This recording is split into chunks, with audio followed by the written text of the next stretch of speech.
1 year ago, I was laid off from my job where I was making $6,000 a month. A month after that, I made $6,000 in just one day. In this video, I'm gonna share with you exactly step by step what I did to create my course as an ADHD creator who is very chaotic. And of course, I have a bunch of templates to make life easier for you in the description, and I will be explaining these in the video. So if you're tired of inconsistent creator income, you don't want to keep relying on sponsors, and you like creating cool things like courses, then you're in the right place. Here's a bit about my background. I used to be a growth marketer for an education startup, and I grew their TikTok account to over 50K followers. And I remember thinking, like, if I leave this job, all of that work is just gone. My face was all over this TikTok account, and actually some people recognize me from this TikTok account. So I decided to grow my own brand as well, and now I have 80K followers, which is more than the company account. So that gives me some satisfaction. So here's what I did step by step to create a course as an ADHD content creator. And the second step is where a lot of people mess up or skip.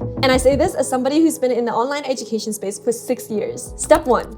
What is your vision? For me, I just wrote down the job to be done for this project or course. So why should this course exist, and what is the job it's helping the student accomplish? I also listed out some learning outcomes, the modules which corresponds to problems that my students had, and I'll tell you how to figure out those problems later. And I even outlined the lessons per module as well as the assessment or the homework assignments. Now, step 2, what does your audience want? So this is not just things that you have expertise in or things that you want to teach, but also what people want from you. So the way that I found this was, first of all, I started a brain dump of everything that I could teach and also who my course would be for. Then I listed out all the skills that I wanted my students to learn, and I looked through all of my previous email newsletters to see if I can group those learnings and compile them into a course. But I also figured out which newsletters students resonated with the most in terms of open rates and engagement. I also listed out things that were out of scope because sometimes it just gets too overwhelming that I have to be like, okay, now is not the time to do this. Oh, and this is the newsletter engagement thing I was talking about, where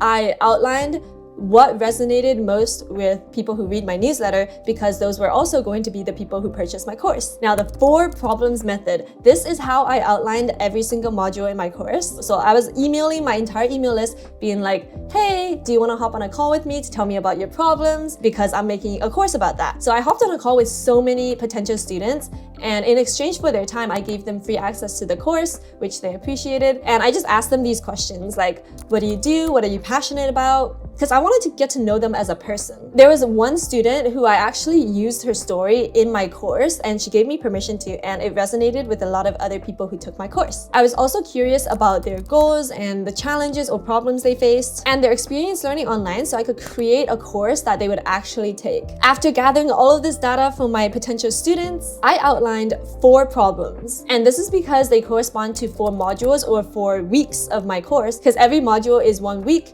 And I wanted my course to be 4 weeks long or around 30 days. Because it sounds so good when you're like, you can learn this in 30 days. So these were the problems that I came up with. And I outlined the solutions that I knew would help with the problems and the assessment or learning outcome of how I would know that my students have solved these problems after learning with me. Now, step 3, the next step is where a lot of people get stuck, but don't worry, I have templates for this as usual. You can find them in the description. This is where you want to start course promotion. Keep in mind, we have not even started making the course yet. We are just promoting it. So every single week I send out a newsletter, and in one of the newsletters I had a poll being like, hey, do you want to be on this course waitlist when I make one? And so I just sent a bunch of emails to that waitlist asking for feedback. People left their feedback on the course modules, and I adjusted accordingly. Then I sent a bunch of course promotion emails even before I created anything for my course. So you can find a list of all the emails that I sent in the templates, which I'll link in the description. Now, I also made a landing page. So once my course modules and the assessments, everything was finalized, I put all of that on the landing page. This is what it looked like in my first cohort. Looking back, I'm like, oh my gosh, this is so bad, but I made sales with it, and it was literally just on Notion. And this is what it is now, and it's still on Notion. In one cohort, I literally just had toggles, and it was a short landing page. So I tested that as well. If you're curious about the landing page conversion rates, I will show them to you in a few minutes. But let's move on to step 4 now, drafts. So this is when you actually start creating the course. I use the structure for every single lesson and video that I record for the course. So I generally have a hook that grabs people's attention. Then I have an overview of what I'm gonna teach in the video. Then I tell a story which has lessons in the story so people can stay engaged. And finally, I summarize what we learned and share some action items that I want people to take next. And this course is actually so ADHD friendly because you have cute little action items to check off, and when you check them off, there's a beautiful sound that a lot of students really like because it's satisfying and like the dopamine hit and stuff. And there's also a community, leaderboards, badges. It's very gamified, so you stay engaged throughout. A lot of students told me it was the only course that they've ever finished online. So again, all of these course content drafts are part of my template, which you can find in the description. And here's an example of my course creation process where I listed out the summary. Because the course is so ADHD friendly, it's also very accessible. Like, you don't even have to watch the 5-minute video that I created. You can read the transcript, or you can read the 1-sentence summary, or you can skip all of that and go right to the action items. Okay, intermission time. I need to address the elephant in the room, which you might be thinking, like, should I do a pre-recorded course? Should I do a live course? I've done both, and I've coached other creators on both. And you might be thinking, okay, well, pre-recorded is more passive. You can just make money in the background, and live is more intensive. You might not have time. You have to show up at a certain time. But I don't think that's necessarily true, because even though my course was passive and asynchronous, it still took time because I was responding to the community, replying to emails, doing course launches. And when I ran a live course, sometimes it wasn't as intense as the asynchronous course because all I had to do was show up to a call, yap, and answer questions. So it's more about if you prefer flexibility, like if you want to be at a certain place at a certain time just to answer questions live, or if you would rather have that flexibility of answering questions whenever you want, wherever in the world, because that's what the asynchronous course model gives you. But for the live course, you would have live interaction. It can be a lot more engaging and fun, and sometimes you can make more changes. So because you're getting real-time student feedback, you can write down notes of the frequently asked questions and then turn that into an asynchronous course after, or you can update. So each live version of the course becomes better and better because you're getting this real-time feedback. I do still get feedback for the asynchronous version of my course because I went with asynchronous first, and every single week I make students give me their feedback and their thoughts. So it's a matter of your preference, and I'll share a recommendation later, but I actually did a combination of both. I wanted flexibility, so everything was asynchronous, but I had a live session at the end of the course where students could present their work, because I made them work on a PowerPoint that they added to with every day that they worked on the course. So at the end, they had this beautiful project that they're proud to show off. So if this is your first course and you have lots of time, I would recommend doing a live cohort just so you can get that real-time student feedback. And if you choose to turn it into an asynchronous course after, you can. So when I did my ADHD content creator course, the live version was what I started with. And I got a lot of questions. Like, I was ready to go in with the tactics, like this is what you post, this is how you do hook testing, this is how you edit, and like all of that stuff. But I found that what people really struggled with was more of the mindset thing and their limiting beliefs. Like, they didn't think they had time, they were not camera confident, they needed help with scripting and even like ideas for what to write about and what to make videos on. And when I turned that live course into a pre-recorded one, I focused more on the mindset because I find that beginners need more help with the mindset based on my learnings from the live course. Okay. End of the intermission. At this point, I was not actually making that many sales in my course until this one thing doubled my revenue. And here you can see like a bit of a hockey stick growth chart where I wasn't making that much money and then suddenly it's like 6K in one day. So that brings us to step 5. I actually launched, and this was my to-do list. It was so hectic. I made only modules 1 and 2 when I launched. So while students were going through those modules, I was still making week 3 and 4, and this allowed me to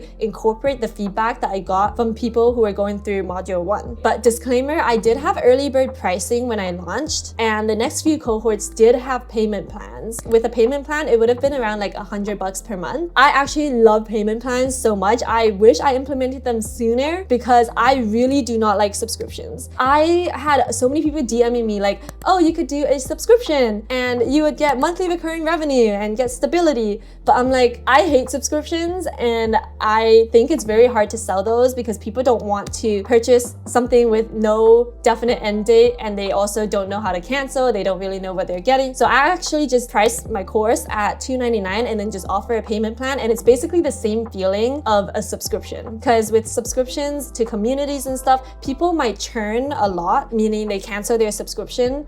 So you spend all this effort and then people aren't gonna pay $100 for a subscription, but they're paying $100 for my payment plan. So it's like when you do the math, it all works out, and that's why I love payment plans so much. And you can see, like, even now I am getting purchases every day, but it's like from the payment plan. So it's literally like monthly recurring revenue. And I was in Asia and Australia traveling and vibing, and I was still getting these payment plan purchases rolling in. Okay, now this is what doubled my revenue in one day, the deadline reminders. So the deadline actually helps so much because 50% of my revenue and the people who purchased, the sales, that came on the day of the deadline. I was sending a bunch of reminder emails, I was posting on my Instagram story, making Instagram posts and stuff. I want to do a little bit of a throwback here in case you're wondering how I built up my email list. This was my account when I first started. The people who were following it were literally just my friends, and I had an email capture linked in my bio,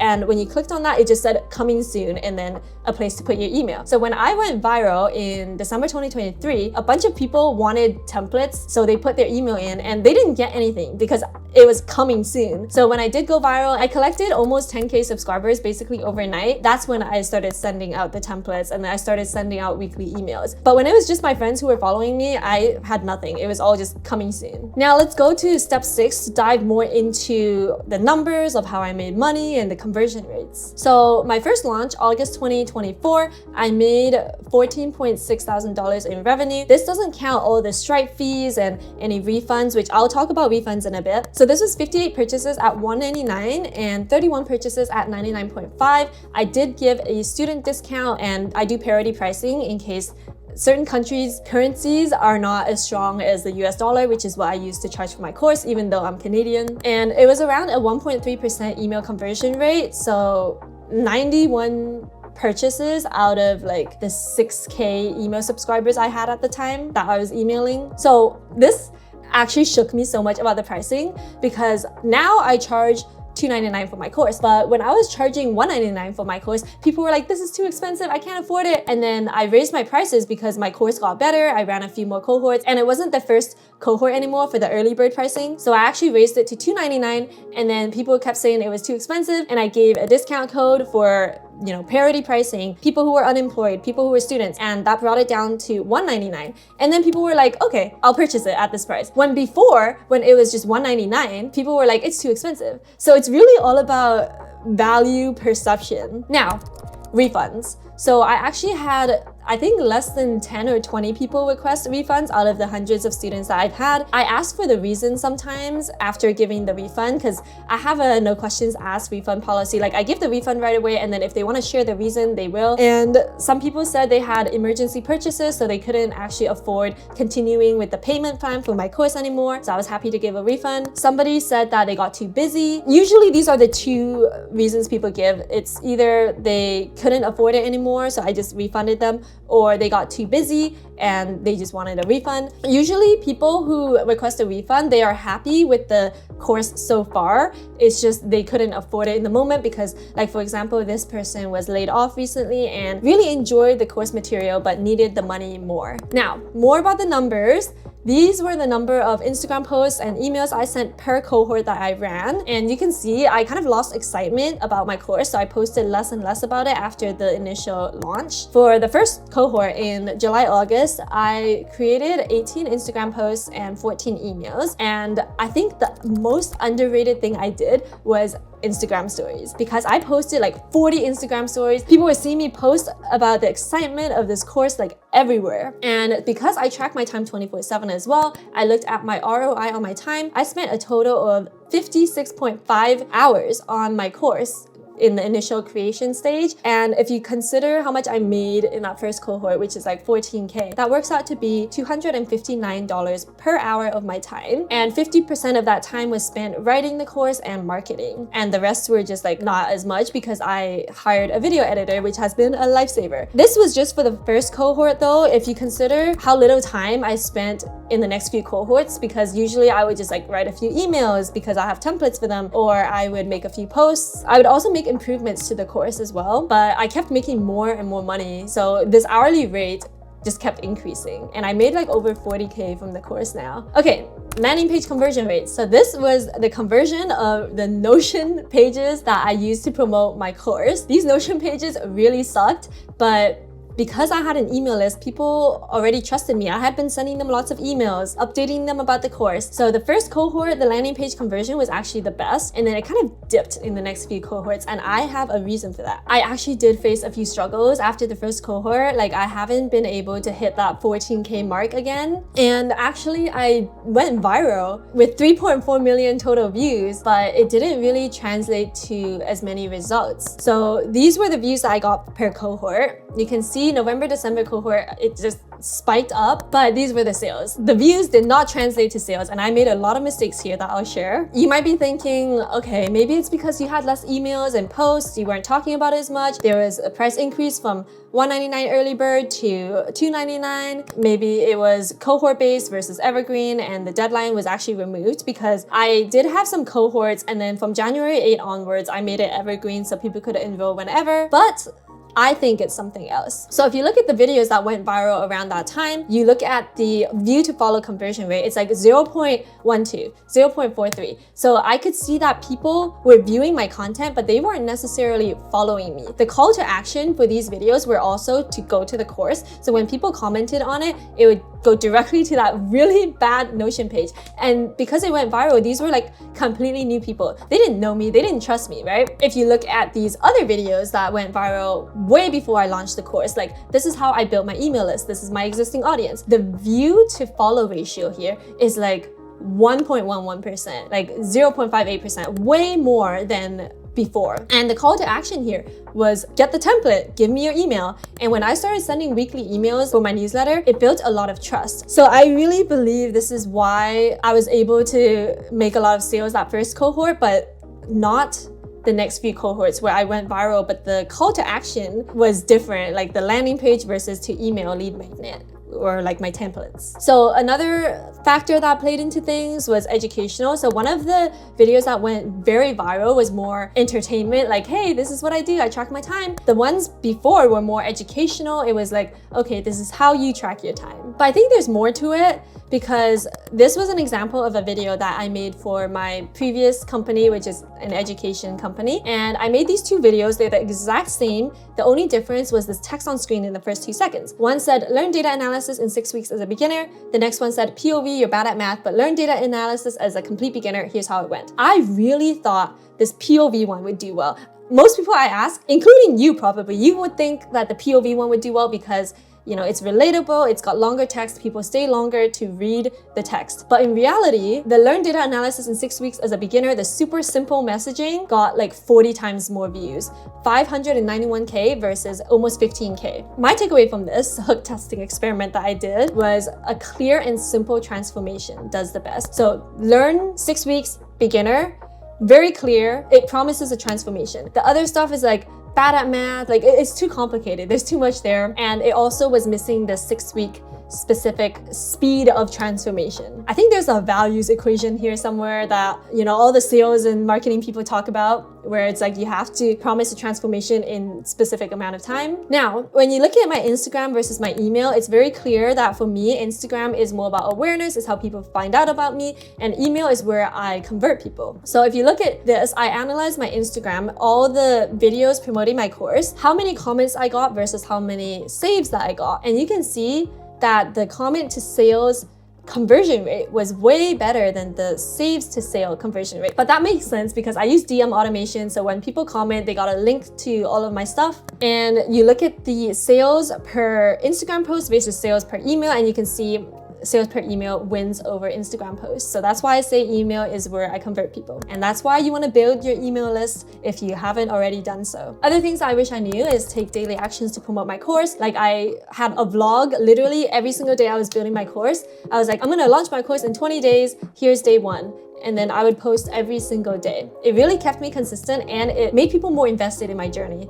So I posted a lot in that first cohort. People were excited to see what I built, and that ended up being my best cohort in terms of revenue and sales. Also focusing on the problem and the transformation a lot. This is why testimonials are so convincing, because it really focuses on the problem. Like people are saying, okay, I had this problem before purchasing the course, and then the transformation. And I have testimonials being like, okay, I was feeling really burnt out, but now I'm very clear on what I need to do. I feel like I'm living my life more intentionally and actually remember my months. So the more you showcase that problem to transformation link, the better. I also love payment plans, as I mentioned before, so I wish I implemented them sooner. Another thing is accounting and tax prep. I had to put aside like 11K. So do not spend all the revenue. Make sure you set aside enough for taxes. I wish I also implemented a back-end offer. I was so focused on the course launch, I didn't actually put anything higher ticket like coaching in the back end. So after people were done the course, they were super happy, giving me lots of great feedback, but then there was no natural next step for them, especially the people who needed additional help and wanted to keep continuing, because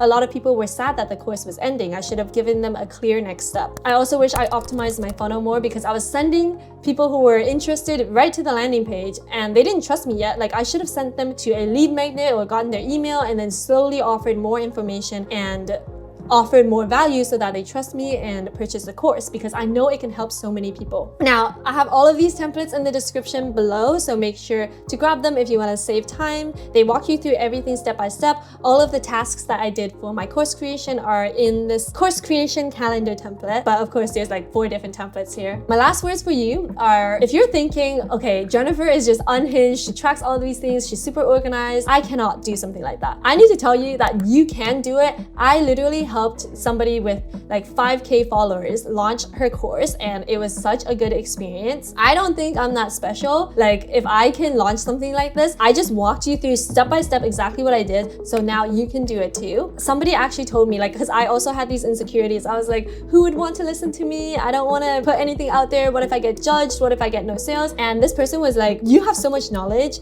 do not gatekeep it from the world. You can help people so much, but if you're stuck in your insecurities and limiting beliefs, you will never get a chance to help those people who really need your help. And after I heard that, I was like, oh my god, yeah, why am I gatekeeping? I'm not a gatekeeper. I want to share all my knowledge. That's why I put all of the things that I did in this video. And if you need additional support, or if you want to see how I can help and hire me as a coach and all of that, make sure to send me an email at vegantechnomad@gmail.com. I will leave all the details in the description and we can see if there's a way I can help you. In the meantime, make sure to watch my other videos. I have stuff about how to grow your content business, from hook testing to, I don't know, there's a lot of random ADHD content creation stuff there. So I will see you there. Thanks for watching.